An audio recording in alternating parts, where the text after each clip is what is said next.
자, 요새 증여 늘어났다고 그랬죠? 파느냐 버티느냐 그것이 문제로다. 자, 이제 다주택자들이 팔까 버틸까 고민 많이 하고 있다는 거죠. 그래서 금매를 내놓는 경우도 있고 증여를 하는 경우도 있고 뭐 이런 식으로 한다. 금리 인하 집값 상승 공식 개정, 이런 공식 언제 있었나요? 보통 집값이 떨어질 때 금리도 떨어지는 경우가 대부분이었는데 이런 공식을 만들고 있죠, 지들이. 왜? 금리 인하면 집값 오른다고 하고 싶으니까. 안 되죠. 자, 이번에 압승에 마음 급해진 다주택자들 팔까 말까 고민 많이 하고 있더라. 자, 그래서 어떻게 하고 있나? 일단은 보유세 부담 피할 수 없다. 1주택자 완화하겠다는 민주당 의원들도 있었죠. 민주당 집권 여당 의원들도 있었죠. 1주택자 보유세 완화하겠다는. 그런데 거의 다 낙선이죠.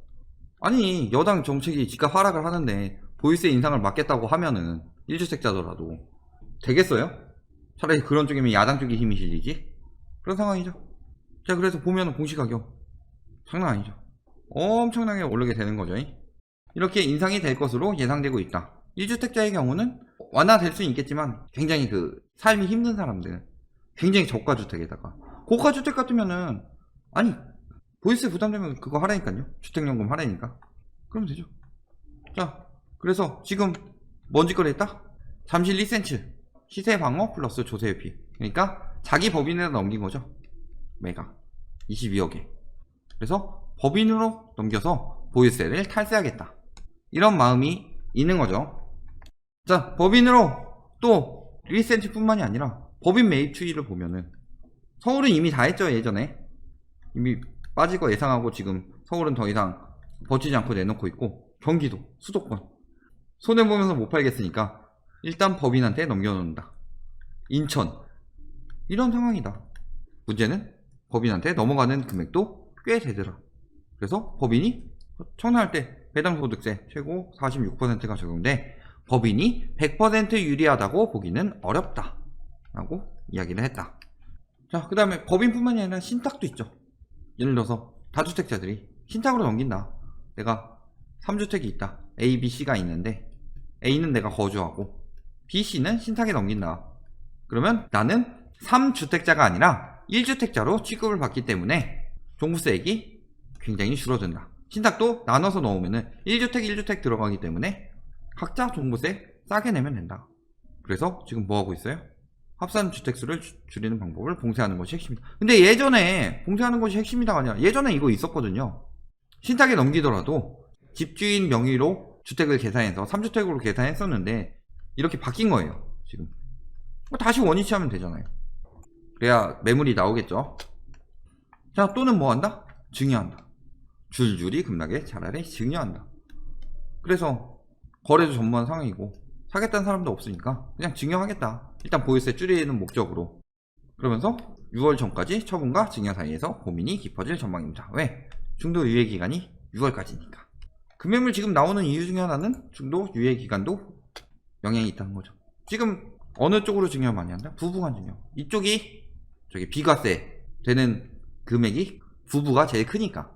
그러니까 부부간 증여로 많이 하고 있다. 그래서 공동명의가 유리하지만 받는 사람이 취득세 내야 된다. 1, 2년 이상으로 보유세를 아낄 생각을 하고 들어가야 되겠죠. 그럼 증여가 맘대로 되냐? 안 받을 건데요. 왜?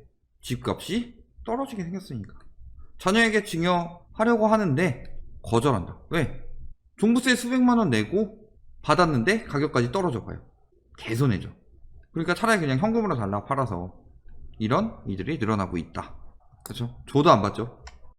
자, 보유세 과세 기준 볼게요. 12.16 대책 이후로 다주택자 양도세 중과 한시적 배제한다. 그리고 18년 6월 1일까지. 그래서 파는 사람은 왜? 보유세 때문에 6월 1일까지 팔고 사려면 이틀 넘겨라. 그리고 2억 내린 금매 5월까지 잔금 조건. 왜 5월까지 잔금 조건이에요? 6월부터 이제 보유세가 들어가죠. 이거는 매수자 입장에서는 6월 이후가 좋다. 그리고 매도자 입장에서는 6월 이전이 좋죠.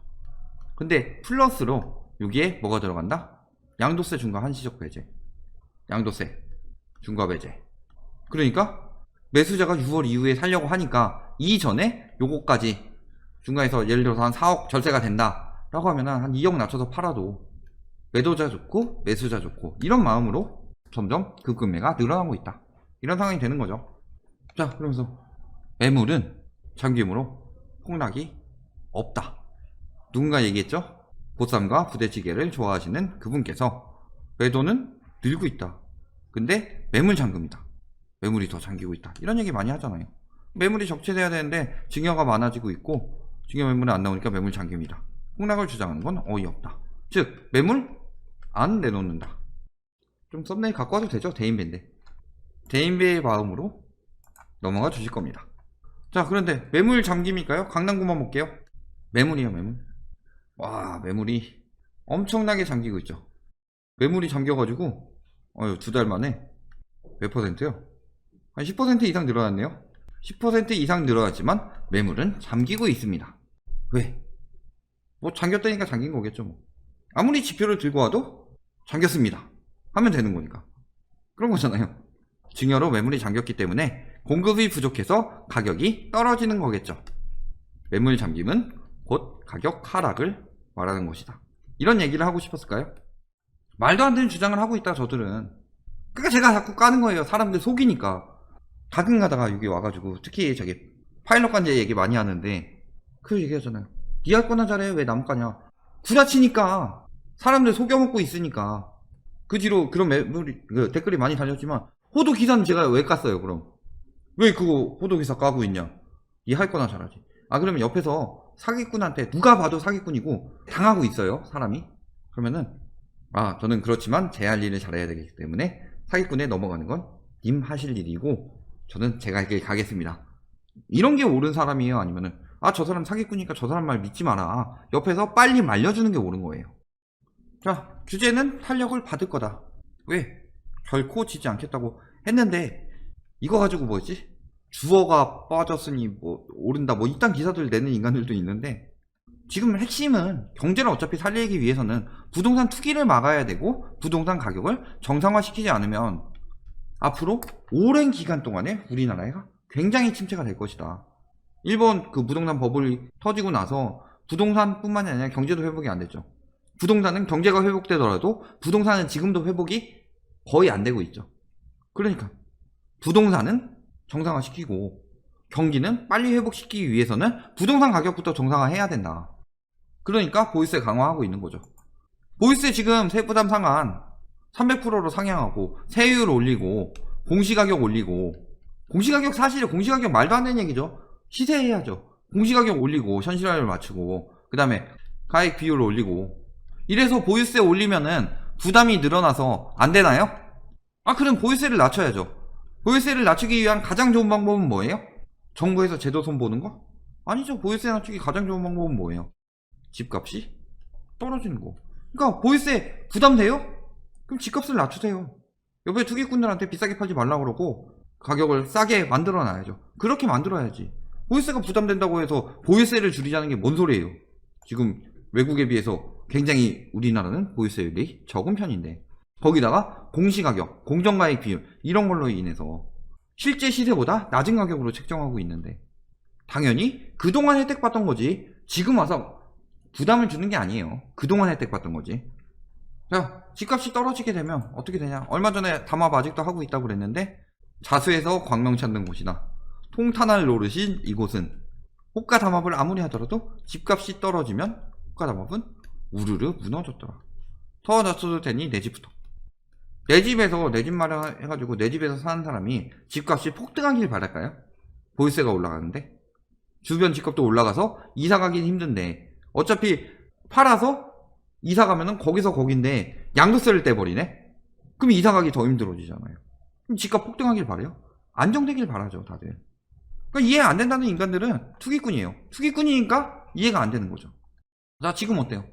자, 반포리체 실거래가 5억 원 폭락, 금융위기 수준이다. 그 다음에 재건축 음마는 17억대 급매물도 등장하고 있다. 지금 21억 5천에서 지금 한 4억 5천 떨어진 거죠. 2억 4억 뚝 강남 넘어 급매 등장. 급매 계속 나오고 있다. 그렇죠. 마용성, 강남 여기까지 강남, 마용성 1, 2억 떨어지고 있죠. 과천 떨어졌죠. 노도강 떨어진다고 하죠. 수용성, 호가 1억 뚝 떨어졌다. 다 떨어지고 있다. 이때 사야 돼요? 시가할까 5억 폭락했으니까 사야지 예요? 아니 10억짜리가 30억이 됐는데 5억 떨어져서 25억 됐다고 사야 돼요? 아니죠. 여기까지 올 때까지 기다려야죠. 물론 이 정도까지는 아니겠죠.